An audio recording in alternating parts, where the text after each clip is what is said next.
Welcome to dragon the podcast. First of all Nitish, welcome to our podcast. எங்களோட operations head, அதுக்கப்புறம் வந்து founder of centi, இதெல்லாம் கொஞ்சம் பெருமையாக சொல்ல வேண்டிய தருணம் இது. ஃபர்ஸ்ட் ஆஃப் ஆல் எப்படி ஃபீல் பண்ணுறீங்க நிதிஷ்? இதெல்லாம் வந்து ஸ்டார்ட் ஆனது பார்த்தீங்கன்னா ஒரு பிஜியில் என்னோட ரூம்மேட் கூட தான் வந்துட்டு இந்த ப்ராடக்ட் ஸ்டார்ட் ஆச்சு. நாஸ் டெய்லி கேள்விப்பட்டிருக்கீங்களா? ஆமாம். நாஸ் டெய்லிக்கெல்லாம் வந்துட்டு இவங்க வந்துட்டு ஒரு பல்க் மெசேஜிங்க்கு வந்து ஹெல்ப் பண்ணியிருக்காங்க.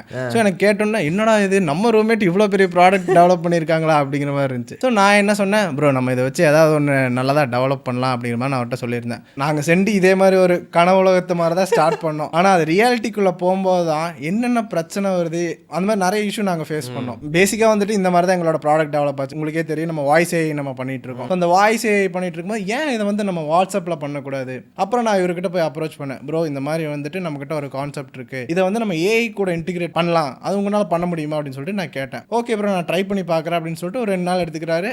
2 நாள் கழிச்சு அவரே வந்தார். ப்ரோ ரெடி பண்ணிட்டேன், இந்த பாருங்க டெஸ்ட் பண்ணிக்கலாம் அப்படின்னு சொல்லி சொன்னார். எனக்கு ஷாக்கு, என்னங்க சொல்றீங்க, அதுக்குள்ளே இதை ரெடி பண்ணிட்டீங்களா அப்படிங்கிற மாதிரி. ஸோ பேசிக்காக வந்துட்டு இப்படி தான் வந்துட்டு எங்களோட செண்டி ப்ராடக்ட் ரெடி ஆச்சு.